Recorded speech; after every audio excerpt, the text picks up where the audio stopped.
Oke, Assalamualaikum warahmatullahi wabarakatuh. Selamat pagi semuanya, teman-teman mahasiswa. Kembali lagi kita bersama-sama hadir dalam kegiatan Sigma pemantapan atau pendalaman materi untuk mata kuliah metode statistika dan parametrik dengan kode SATS 4411. Nah, pertemuan hari ini merupakan pertemuan terakhir pada mata kuliah ini di program Sigma. Untuk materi yang akan kita pelajari hari ini yaitu materi pada modul 4 tentang tentang penggunaan distribusi chi-square atau distribusi chi kuadrat.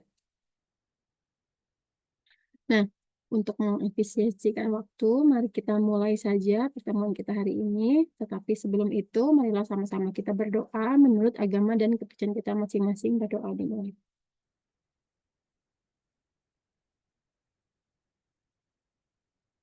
Doa selesai. Oke, langsung saja saya share materinya.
Aduh, kenapa ini?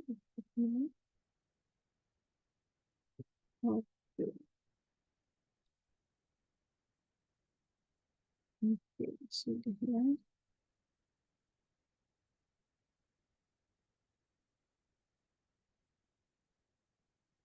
Nah, kita langsung saja masuk ke materinya pada modul 4, yaitu penggunaan distribusi chi kuadrat atau chi-square. Nah, dengan kegiatan belajarnya ada 2 untuk uji chi-square 1 sampel, dan nantinya lanjutannya ada chi-square R kali C. Kita langsung aja mulai ya, teman-teman ya. Nah, kita langsung aja masuk ke konsep dasarnya. Jadi, kenapa kita harus mempelajari chi-square, uji chi-square ini? Karena uji chi-square ini adalah teknik statistik yang digunakan untuk menguji. Jadi kita itu akan menguji hipotesis bila dalam hipotesis terdiri atas 2 atau lebih kelas di mana datanya berbentuk nominal dan sampelnya biasanya besar.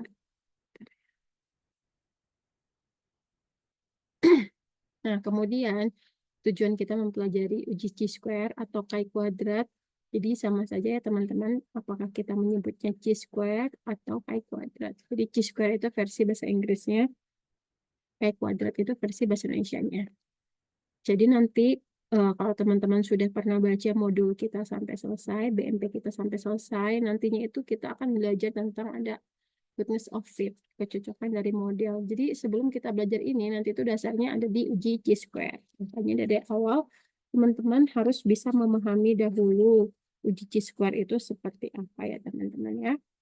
Jadi bisa digunakan untuk menguji perbedaan proporsi atau persentase antar beberapa kelompok data. Kemudian digunakan juga untuk mengetahui hubungan antara variabel kategorik dengan variabel kategorik lainnya. Kemudian untuk independensi tes untuk menguji ada tidaknya asosiasi atau korelasi dalam hubungan kelompok. Nah, biasa uji ini tuh dipakai juga itu loh, kalau teman-teman ingat asumsi regresi klasik. Nah, ini asumsi klasik, ada independensi tes, ada homogenik tes. Nah, nanti juga digunakan untuk flatness of fit. Jadi kita lanjut saja ya teman-teman ya. Nah, konsepnya bentuk distribusi chi-square itu seperti ini dia. Kan kalau teman-teman sudah sering belajar itu ada distribusi normal, yaitu bentuknya seperti lonceng. Terus dia simetris. Kalau distribusi chi-square ini, bentuk grafiknya seperti ini. Untuk yang derajat bebasnya 5, bentuknya yang warna biru ini. Jadi dia akan condong miring ke kanan. Jadi bentuk distribusi chi-square bentuknya berbeda-beda sesuai dengan besarnya derajat kebebasan atau degree of freedom-nya. Jadi bentuknya berbeda itu dipengaruhi oleh derajat bebasnya. Kemudian semakin besar nilai derajat bebasnya, maka bentuk distribusinya semakin mendekati bentuk distribusi Z, tapi tetap miring ke kanan sedikit. Jadi kalau semakin besar DF-nya, dia itu akan hampir sama dengan distribusi normal. Begitu teman-teman ya. Nah, biasanya chi-square itu akan dinyatakan dengan tabel kontingensi seperti ini. Kemarin kita sudah ada, di pertemuan sebelumnya kita sudah sedikit menyinggung tentang tabel kontingensi. Ada di uji Wilcoxon itu kita pakai tabel kontingensi. Nah, tabel kontingensi itu banyak. Ada yang 1x2, 2x2, 3x2, tergantung penelitian kita observasinya. Ini contoh tabel kontingensi untuk satu sampel. Jadi sampel observasinya itu sampel yang kita gunakan cuma satu, tapi pengamatannya yang banyak ya teman-teman. Ini contohnya seperti ini. Jadi observasinya hanya ada satu baris. Observasi itu kita simbolkan dengan O, kemudian ini sampai nanti perlakuan keberapa sampai ke K. Kemudian di tabel itu juga ada ekspektasi atau nilai harapannya. Ada E-nya. Jadi E itu adalah simbol dari nilai harapan. Kalau kita jumlahkan nanti hasilnya N. Begitu ya teman-teman ya. Sekali lagi, ada observasi, ada ekspektasi. Observasi itu nilai hasil dari penelitian kita. Ekspektasinya itu adalah nilai harapan yang kita inginkan. Kemudian kita menggunakan uji chi-square satu sampel ini dengan asumsi sampelnya adalah sampel yang random atau sampel acak. Kemudian skala pengukurannya paling tidak nominal. Nah, kita lanjut. Ini prosedur analisisnya sama seperti yang sebelum-sebelumnya. Nanti kita akan menentukan hipotesis, kemudian kita menentukan tingkat signifikansi atau tingkat kesalahannya. Lalu di sini ada menentukan statistik ujinya. Untuk uji chi-square, statistik ujinya itu rumusnya seperti ini ya teman-teman. Ini khusus untuk yang satu sampel. Nanti untuk selanjutnya itu yang lebih dari satu sampel atau 2 sampel itu rumusnya hampir sama tetapi berbeda. Kemudian nanti kita akan menentukan titik kritis, kita akan tolak nol jika nilai T hitungnya lebih besar dari nilai tabel chi-square-nya. Kemudian nanti kita akan menarik kesimpulan apakah kita akan menolak atau menerima nol. Nah, biar teman-teman paham, kita langsung kerjakan contoh soal saja. Nah, misalkan sebuah dadu setimbang. Setimbang itu maksudnya sama ya teman-teman. Dilempar sebanyak 360 kali. Ternyata hasilnya seperti pada tabel ini. Kemudian yang pertanyaannya, hipotesis yang akan diujikan adalah dadunya setimbang. Dadunya setimbang atau probabilitas untuk masing-masing dadunya itu tuh sama. Setimbang tuh berarti sama. Jadi mata dadu 1, 2, 3, 4, sampai 6 itu peluang munculnya itu harus sama. Itu namanya setimbang. X adalah angka yang muncul pada setiap lemparan. Oke. Kalau teman-teman perhatikan, di sini jadi kenapa kita katakan dia sebagai satu sampel? Kenapa? Karena yang diteliti itu hanya pelemparan dadu saja. Pelemparan satu buah dadu. Nih, kalau dia sudah menggunakan 2 buah dadu, berarti dia sampelnya bukan satu lagi. Seperti itu teman-teman ya. Jadi pelemparan sebuah dadu. Otomatis ini sampelnya adalah sebuah dadu ya teman-teman ya, jadi cuma satu. Tetapi pengamatannya yang banyak, treatmentnya yang banyak pengamatan. Jadi dalam pelemparan sebuah dadu itu kita akan melihat yang muncul mata dadu satu berapa kali lempar, yang muncul mata dadu dua berapa kali lempar, sampai nanti yang muncul mata dadu yang 6 berapa kali lempar. Ternyata setelah 360 kali dilempar dadu tersebut, maka data yang kita peroleh adalah seperti di tabel. Untuk mata dadu 145 sampai dengan mata dadu 6 ada 62 kali muncul. Nah, di sini ditanyakan yaitu hipotesis yang akan diuji ialah dadunya setimbang. Berarti di apakah 360 kali pelemparan ini nantinya dadunya akan setimbang atau tidak, atau apakah probabilitasnya untuk semua mata dadu itu yang muncul itu apakah sama atau tidak. Nah, dari situ kita langsung menentukan hipotesisnya. Tadi kan pertanyaannya hipotesis dadunya setimbang. Berarti kita anggap ini kan mata dadu itu N-nya ada 6 ya. Jadi untuk probabilitasnya atau peluangnya berarti tinggal 1/6. Nah, kemudian yang namanya H0 pasti dia sama dengan. Kemudian berarti H1-nya kebalikannya. Setelah itu kita menentukan alfanya. Nah, tingkat signifikansi kan kita bisa lihat dari sebenarnya tanda yang ada pada H0 dan H1. Kalau di sini tandanya sama dengan dan tidak sama dengan, berarti dia menggunakan uji dua sisi. Makanya nanti alfanya 0,025. Kemudian selanjutnya kita menentukan statistik uji untuk chi-square satu sampel. Dengan rumus yang ini, T sama dengan sigma dan seterusnya bisa dilihat di tabel. Kemudian akhirnya kita ini akan mencari nilai T ini. Nilai T kita butuh apa? Butuh nilai O dan nilai E. Nilai O tadi apa? Nilai observasi, itu nilai yang kita amati. E itu nilai apa? Nilai harapan atau ekspektasi. X, ada kaknya di sini. Nah, kita lanjut. Nah, kalau kita bikin tabel seperti ini, kita bisa isi nilai observasi itu yang mana? Nih, nilai observasi itu sebenarnya sebelum itu kita buat dulu. Ini kan yang kita mau teliti adalah X. Kemudian, karena mata dadu itu ada 6, makanya di sini kolomnya ada 6 ya. Jadi kita akan membuat yang tadi. Jadi observasi itu ya yang kita hitung tadi ya teman-teman ya. Jadi untuk mata dadu yang pertama tadi setelah kita lempar 360 kali ternyata yang muncul 45 kali. Terus mata dadu keempat yang muncul 57 kali. Begitu pula yang keenam yang muncul 62 kali. Itu namanya observasi. Kemudian harapan itu yang mana? Tadi di awal kita sudah tentukan bahwa hipotesis yang mau dihitung adalah dadunya itu setimbang atau apa namanya? Atau probabilitasnya 360. Jadi menentukan ekspektasi itu tinggal kita kali aja probabilitasnya dikali sama jumlah 360. Berarti sama-sama 60.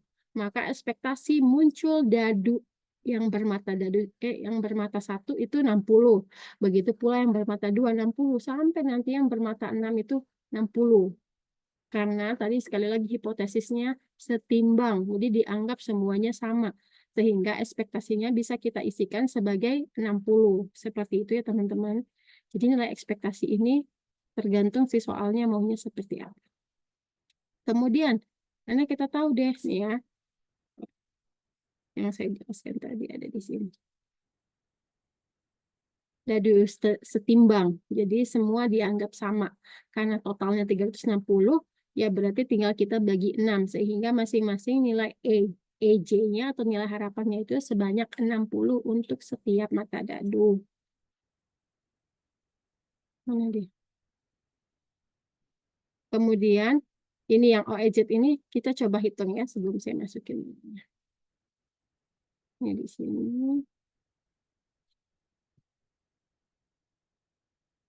Nih, ini kan OEZ itu rumusnya Ini sebenarnya rumus untuk mencari T. T itu sama dengan sigma dari ini ya teman-teman. Sigma dari OZ kurang EZ kuadrat per EJ. Jadi kita biar lebih mudah nanti ujungnya kita menghitung nilai T, kita hitung dulu yang ini. Jadi buat tabelnya sebenarnya tidak wajib, hanya untuk mempermudah kita saja. Coba kita lakukan perhitungan yang untuk mata dadu 1 ya teman-teman ya. Kalau misal X-nya sama dengan 1, berarti kita masukkan ya O1 dikurang E1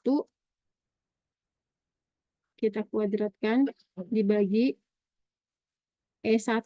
Nah, tinggal kita masukkan ke dalam rumus. O-nya berapa? 45. E-nya berapa? 60 per 60. Oh, ini Pak, ini kuadrat. Coba dihitung berapa. Kalau kita hitung sama-sama, nanti itu hasilnya itu adalah 3,7 mana dia? 3,7. Nah, inilah yang akan kita masukkan ke dalam tabel ini. Begitu pula cara menghitung yang ini, sampai ini, itu rumusnya ini. Cuma bedanya berarti kalau yang 2 nanti 62 dikurang 60 per 60. Kalau yang mata dadu 6 berarti 62 dikurang 60 kuadrat per 60. Seperti itu. Sehingga nanti nilai T-nya tinggal kita jumlah aja. Si OEZ, OJ kurang EJ ini tinggal kita jumlah berarti 3,5 ditambah 0,07 ditambah 3,27 tambah 0,15 tambah 0 tambah 0,07. Hasilnya pasti ini. Gitu, teman-teman. Karena kan kita kan mau cari statistik ujinya T, yang tadi rumusnya T itu, biar lebih mudah kita dapatkan, kita gunakan tabel bantu seperti ini. Jadi dapatlah sama kan 7,13 daripada nanti kita menghitung. Nah, dapatlah. Setelah kita dapat T-nya, tinggal kita bandingkan saja. Kalau teman-teman buka tabel chi-square, nanti dapat untuk nilai chi-square dengan alfanya segini, nanti dapat dia 11,7. Sehingga tinggal kita bandingkan saja. Kita bandingkan saja T-nya, apa sih? Bandingkan T dengan nilai tabel chi-square-nya. Jadi kita akan tolak H0 jika nilai T-nya itu lebih besar sama dengan nilai chi-square-nya. Sedangkan ini dari data yang ini ternyata nilai T-nya itu lebih kecil dari nilai double chi-square-nya sehingga keputusan kita adalah H0 tidak ditolak atau terima H0. Jadi sehingga kesimpulannya itu kita menggunakan yang H0 yaitu dadunya setimbang.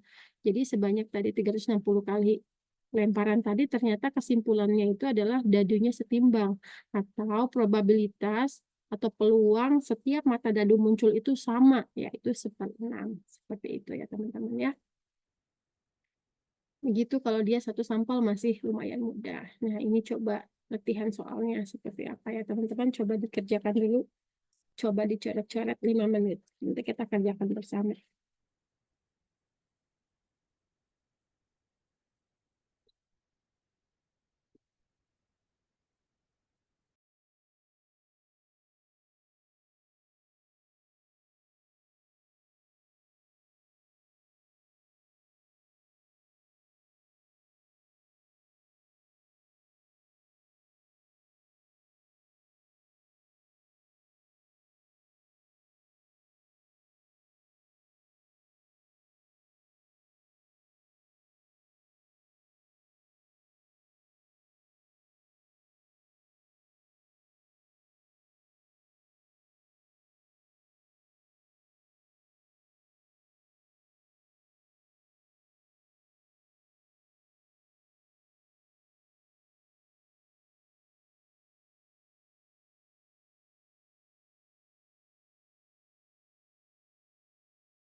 Oke, kita ini ya teman-teman ya. Kita coba kerjain bareng-bareng. Ini.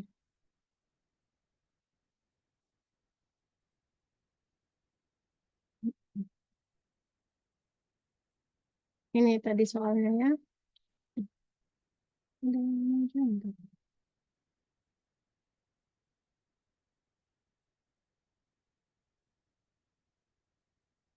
Oke, jadi ada soalnya seorang ahli biologi mengadakan persilangan tanaman bunga jenis baru yang berupa merah dan putih. Hasilnya seperti pada tabel. Jadi nanti ada bunga merah dan putih setelah dia silangkan ternyata hasilnya yang nantinya berbunga merah itu ada 50, yang berbunga putih ada 30, dan yang berbunga merah jambu itu ada 60. Kemudian totalnya ada sebanyak 140 eh, bunga jenis bunga baru. Nah, pertanyaannya, jika benar hasil silang tanaman berbunga merah dan putih akan menghasilkan tanaman berbunga merah, merah putih, dan merah jambu dengan perbandingan 1:1:2.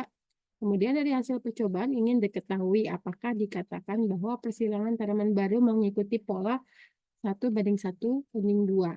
Nah, kita langsung kerjakan saja ya teman-temannya.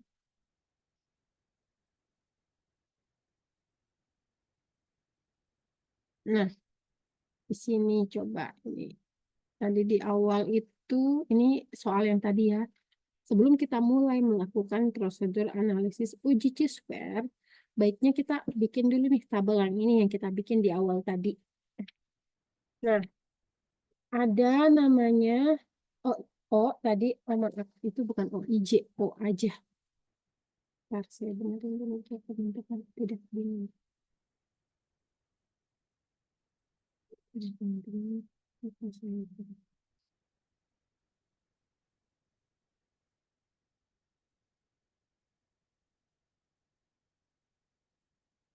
Oke. Hmm.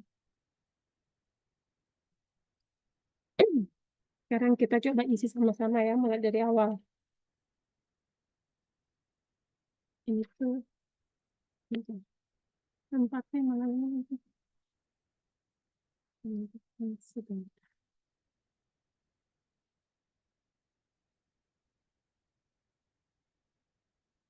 Maaf. Nah, kita isi nih. Dari hasil pengamatan atau observasi kita, ini kita bisa masukkan di kolom OJ. Jadi,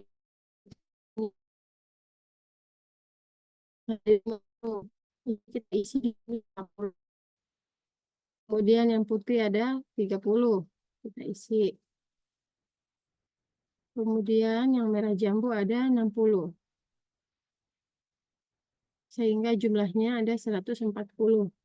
Tadi pada saat yang diketahui bahwa tadi perbandingan antara merah, putih, dan merah jambu itu adalah 1:1:2. Nah, informasi ini kita akan gunakan untuk menghitung nilai ekspektasinya. Karena ini tuh harapannya seperti ini, saya.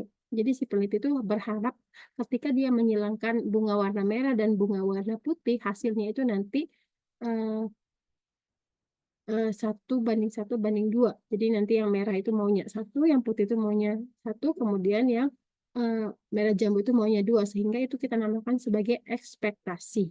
Jadi untuk menghitung ekspektasi dari si merah, anggaplah merah ini kita misalkan sebagai 1, putih ini sebagai 2, merah jambu ini sebagai 3. Jadi untuk mendapatkan nilai E1 itu berarti sama dengan kita lihat di sini ada, ini totalnya ada 4 ya teman-teman, kalau kita total. Nah, di sini si merah itu diketahuinya 1. Berarti kita mau melihat dari 1/4 dikali, nih, jumlahnya berapa? Dikali berarti 140. Nah, berapa itu?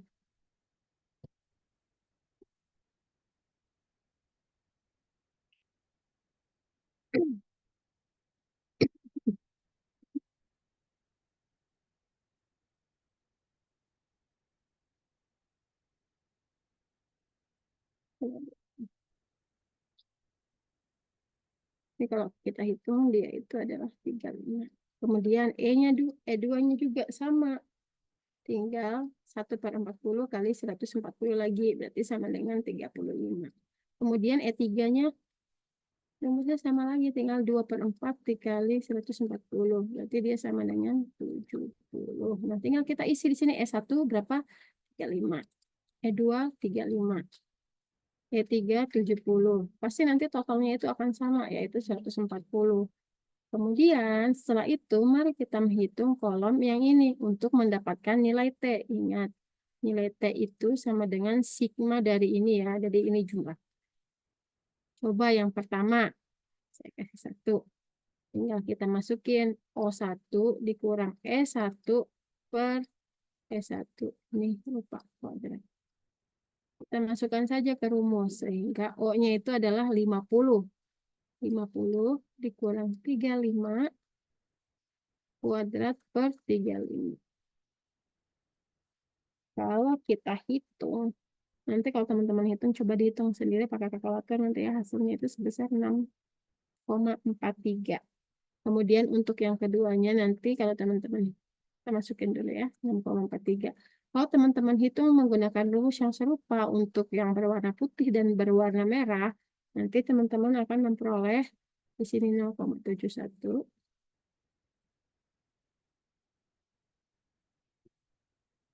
Di sini 1,43. Nah, nilai T-nya dari mana?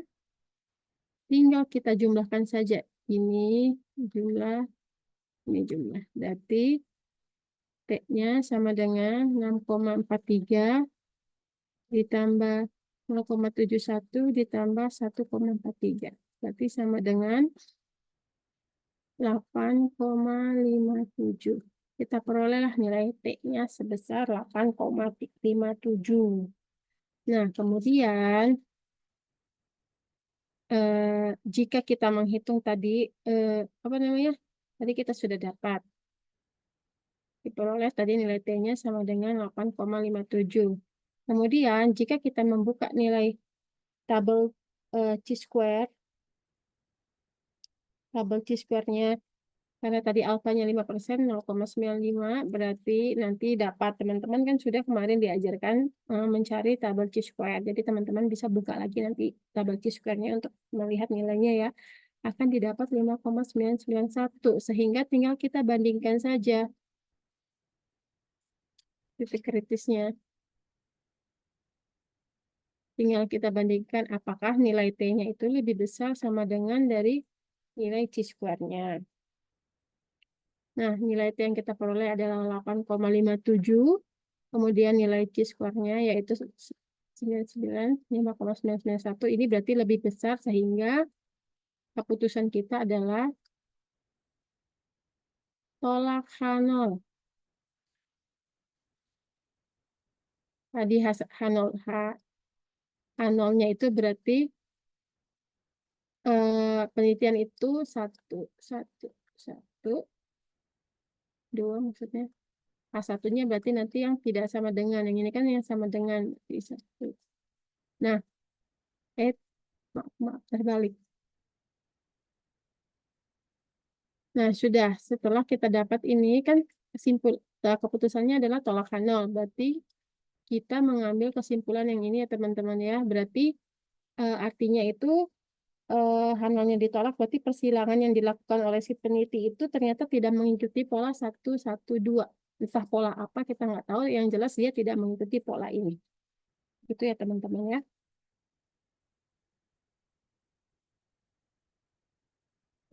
Kita ambil lagi yang ini.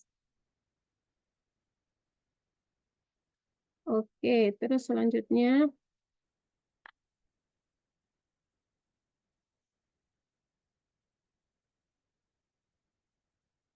Nah, yang tadi itu kita pelajari adalah KB1, yaitu untuk uji chi-square satu sampel. Kalau yang KB2, chi-square lanjutan. Nah, lanjutan ini kita akan membahas tentang uji chi-square yang menggunakan R kali C. Di mana R itu adalah baris, kolom itu, C itu adalah kolom. Kalau yang tadi kan kita cuma pakai O aja, observasi aja. karena dia hanya menggunakan satu sampel. Nah, sekarang kita menggunakan dua sampel.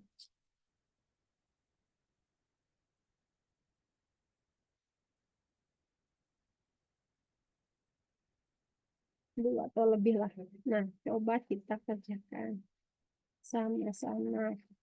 Sebenarnya konsepnya hampir sama, langkah-langkah prosedur analisisnya sama, semuanya sama, yang berbeda hanya di statistik ujinya atau nilai T hitungnya. Yang tadi pakai rumus OJ dikurang OE, sekarang kita pakai rumusnya yang lain. Nah, dan otomatis jika kita menggunakan baris kali kolom, otomatis tabelnya juga akan berubah, teman-teman. Jadi kalau tadi teman-teman masih ingat ya, dia itu cuma ada eh, O, J, O, J, maaf. Nggak bisa,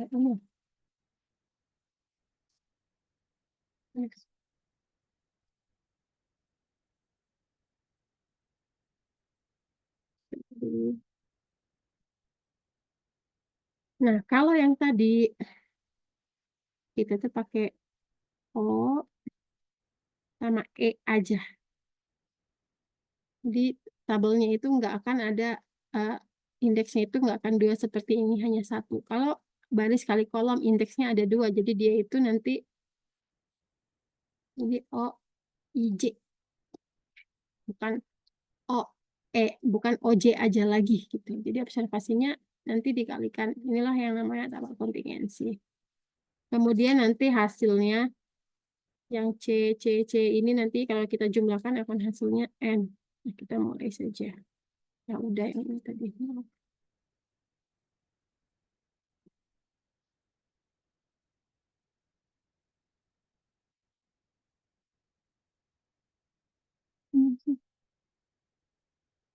Nah, kemudian seperti yang saya katakan tadi, semua prosedur analisisnya sama, tetapi hanya berbeda di nilai ininya, nilai T hitungnya. Jadi nanti ada ini ya. Aduh, mau cari sebentar.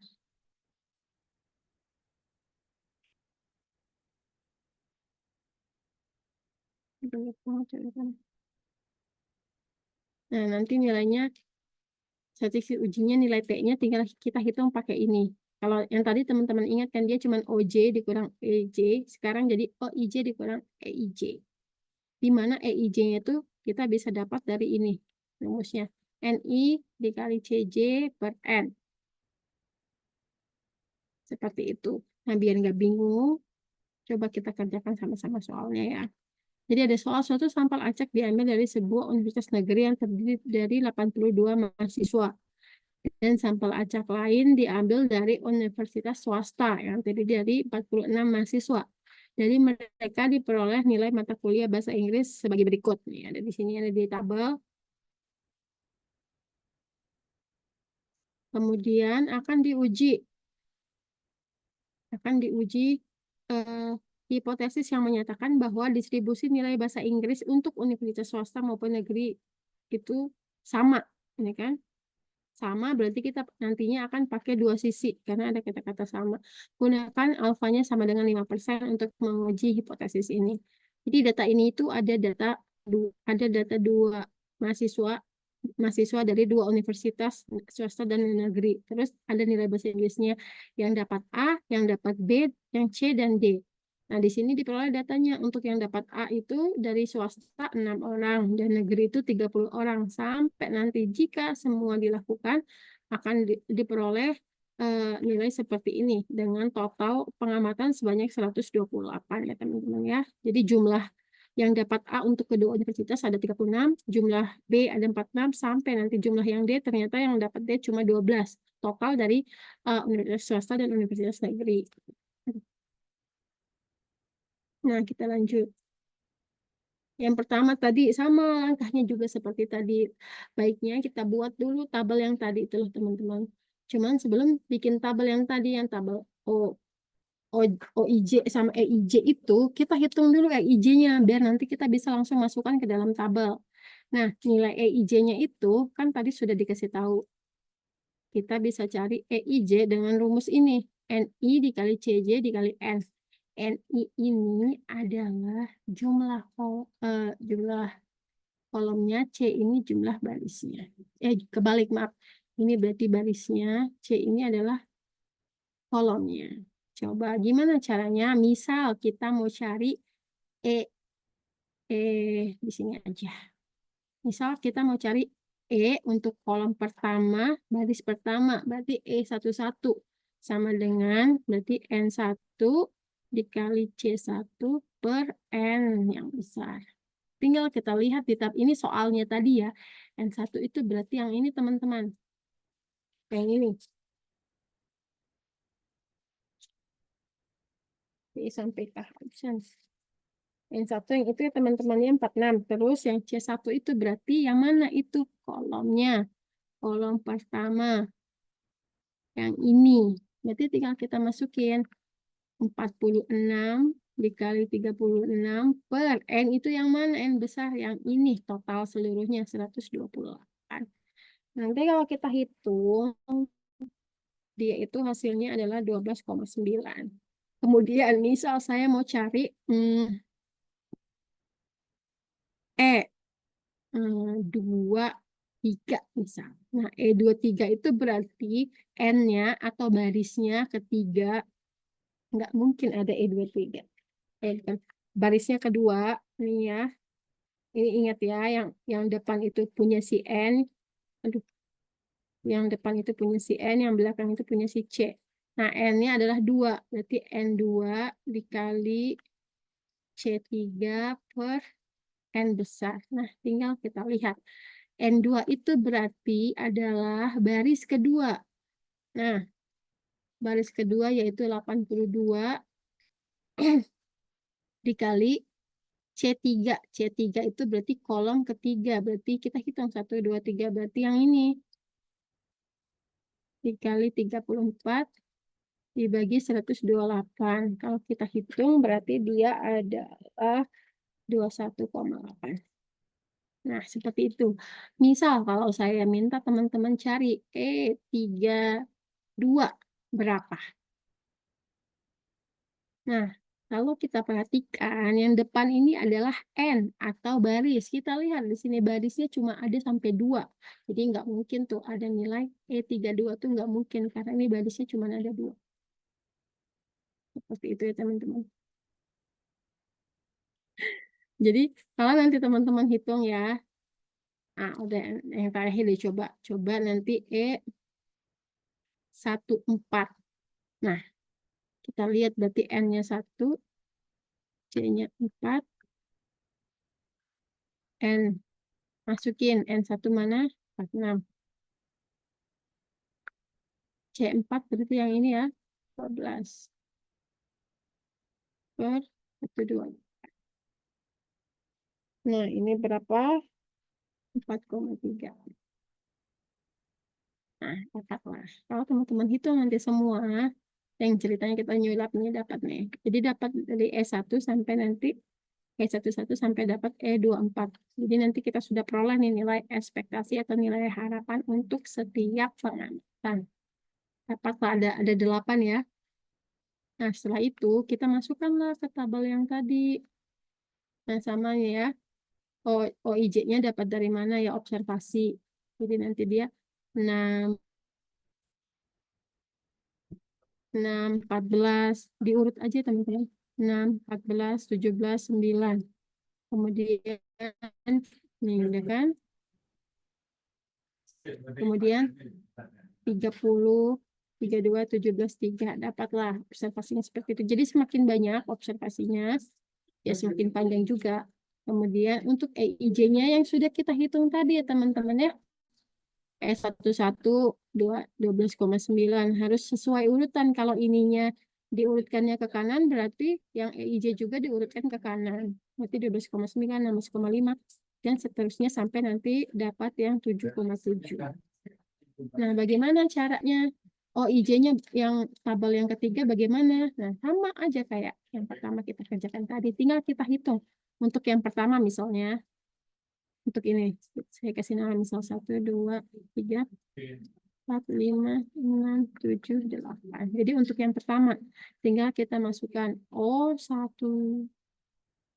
1, aduh,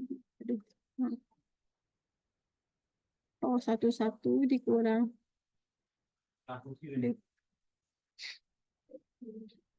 O11 dikurang E11 per, aduh jelek banget, sorry teman-teman, E11. Nah, tinggal kita kasih masuk jadi ya berapa itu? Jadi 6 dikurang 12,9. Benar nggak sih itu misalnya? Iya benar. Dibagi 12,9. Itu teman-teman ya. Nanti didapatlah. Sekian ya.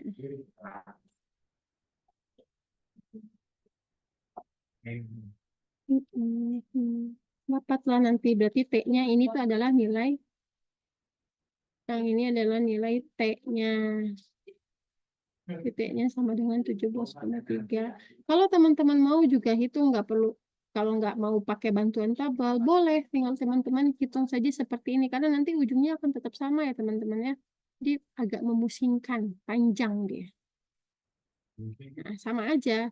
Jadi sebenarnya tabel ini tuh mempermudah kita membuat hitungan yang ini biar nggak pusing. Jadi kita pakai tabel, nanti ujungnya itu tinggal kita jumlahkan aja semua yang garis paling bawah. Dapatlah nilai T-nya 17,3. Ya nanti tinggal kita bandingkan. Untuk selanjutnya titik kritisnya apakah nilai T-nya lebih besar sama dengan C-square-nya atau tidak. Tabel C-square-nya berbeda. Kalau teman-teman buka nanti tabel T-square untuk yang menggunakan alfa 5%, jadi T-square-nya 0,95 ya. Berarti nanti dapat nilai T-square-nya itu sebesar 7,815. Nah, kita bandingkan deh sama nilai T. Ternyata nilai T-nya itu lebih besar dari nilai T-square kan, karena T-nya itu adalah 17,3. Sehingga keputusan kita akan tolak H0. Berarti kesimpulan kita ada di H1. H1 itu berarti artinya nilai ujian bahasa Inggris di universitas swasta berbeda dengan nilai ujian bahasa Inggris di universitas negeri. Begitu teman-teman. Sebentar sekali kita ya. Oke.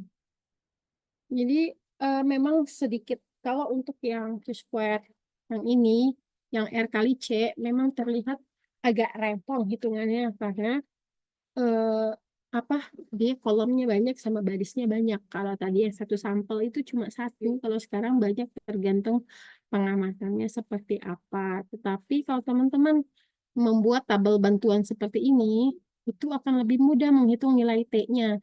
Karena sebenarnya dari semua soal yang kita kerjakan tadi itu, kita itu akan mencari nilai T-nya atau statistik uji, atau nilai T hitungnya yang akan kita bandingkan dengan nilai tabel T-square seperti itu. Jadi kalau teman-teman bisa membuat tabel bantuan ini, menghitung nilai T itu tinggal kita jumlahkan saja ini. Nah, berapapun itu ya mudah karena jadi seperti menjumlahkan saja. Kalau semisal nanti di soal UAS ada soal seperti ini, ada tabel seperti ini misal, teman-teman ternyata soalnya itu enggak sesusah ini misalnya, enggak yang tadi cuma soal yang tadi ya. Nah, mungkin enggak begini soalnya, tapi dia langsung diketahui tabel tabel ininya mungkin langsung diketahui ya teman-teman, nggak usah pusing kalau disuruh cari nilai T-nya. Kalau sudah diketahui tabel mana ininya ya. Kalau ternyata di soal itu sudah diketahui tabel yang ini, berarti kita nggak usah lagi hitung EIJ, E11, E12, nggak perlu lagi. Tinggal kita tambahkan aja ini semua. Kita tambah. Jadi misal ditanya, berapa nilai T statistik uji untuk uji C-square R kali C jika tabelnya seperti ini misal. Ya nanti tinggal teman-teman teman-teman nggak usah lagi pakai rumus T sama dengan bla bla. Tambah aja langsung ini. OIJ kurang EIJ kuadrat kali EIJ-nya ditambah aja. Setelah teman-teman tambah nanti hasilnya 17,3 itu nilai T-nya. Seperti itu ya teman-teman. Jadi jangan terlalu takut kalau soalnya yang diketahui yang seperti ini. Kalau soal yang diketahui seperti yang kita kerjakan barusan, ya berarti teman-teman harus membuat sendiri tabel ininya, tabel bantuan ini. Nah, tabel bantuan ini butuh OIJ, butuh EIJ. Nah, hitung lagi EIJ-nya satu-satu kayak yang ini tadi. Kayak yang ini tadi gitu. Tergantung yang diketahui soal. Kalau memang di soalnya seperti ini belum diketahui tabel OJ O, OIJ sama EIJ-nya, berarti teman-teman harus hitung cari manual. Kalau sudah diketahui tabel OIJ sama EIJ, langsung aja jumlahkan, dapatlah T-nya. Seperti itu ya teman-teman. Kalau ada yang mau bertanya, boleh raise hand atau di kolom chat. Kalaupun tidak ada, sebenarnya ini materi kita sudah selesai. Nanti teman-teman coba-coba lagi aja soal-soal yang ada di modul. Coba sendiri. Ini persiapan buat ujiannya ya, buat kelasnya. Jadi nanti kalau ternyata ketika teman-teman mengerjakannya masih ada yang membuat bingung, agak pusing gitu, teman-teman bisa tanya saja ke saya atau ke tutornya yang mengampu mata kuliah ini. Dicek aja di e-learningnya. Nah,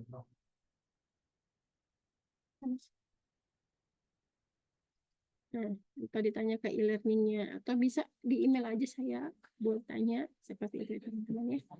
Jadi balik lagi ke usaha teman-teman sendiri mau belajar atau enggak. Kebetulan nanti ini untuk mata kuliah SLTS 4411 ini kan nanti akan book. Jadi teman-teman bisa lihat buku, bisa lihat modul, bisa lihat PMP. Jadi pas ujian teman-teman tolong dibawa bukunya. Karena kalau nggak dibawa, aduh kalau saya juga saya nggak bakal mampu menghafal rumus yang ada dalam modul ini.